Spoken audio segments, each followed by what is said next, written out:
शहर के बीचों बीच एक बहुत पुरानी हवेली थी। लोग कहते थे कि उस हवेली में जो भी रात बिताता सुबह बदल चुका होता था। कुछ लोग वहां से लौटकर अमीर बने, कुछ अचानक गायब हो गए और कुछ ने उस हवेली का नाम सुनते ही कांपना शुरू कर दिया। लेकिन असली डर हवेली नहीं थी, डर था उसके आखिरी कमरे का।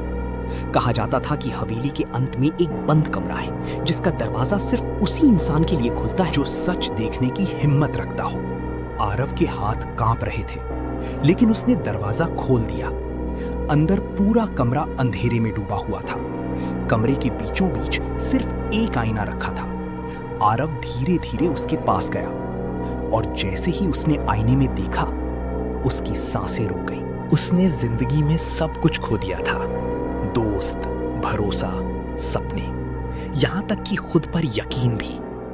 बारिश की रात थी। हवेली के टूटे दरवाजे अपने आप खुल गए। अंदर अजीब सन्नाटा था। दीवारों पर लगी पुरानी तस्वीरें उसे घूरती हुई महसूस हो रही थी। हर कदम के साथ फर्श चरमराता था। लेकिन सबसे अजीब बात यह थी कि हवेली में कोई था नहीं। फिर भी उसे बार बार ऐसा लग रहा था जैसे कोई उसका पीछा कर रहा हो। वो डरते डरते आगे बढ़ता गया। फिर अचानक उसे लंबा अंधेरा गलियारा दिखाई दिया। गलियारे के आखिर में एक दरवाजा था, काला दरवाजा, ठीक वैसा जैसा लोगों ने बताया था। बूढ़ा आदमी मुस्कुराया।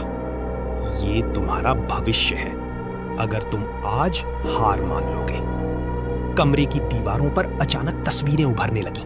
एक तस्वीर में आरव अकेला बैठा था, दूसरी में वो अपने सपनों से भाग रहा था, तीसरी में वो दूसरों को दोष दे रहा था और आखिरी तस्वीर में वो पूरी जिंदगी, उसकी जिंदगी नहीं, उसकी सोच।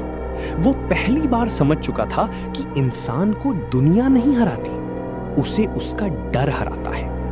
दोस्तों, जिंदगी की सबसे डरावनी जगह कोई भूत या हवेली नहीं होती, बल्कि वो भविष्य होता है जो हम खुद अपनी हार मानकर बना लेते हैं। अगर आप कोशिश करना छोड़ देते हैं तो धीरे धीरे आप जिंदा होते हुए भी अंदर से मरने लगते हैं। इसलिए डरिए मत, मुश्किल रास्तों पर चलिए, गिरिए, हारिए, फिर उठिए, क्योंकि जिंदगी उन लोगों को नहीं याद रखती जो डर कर रुक गए।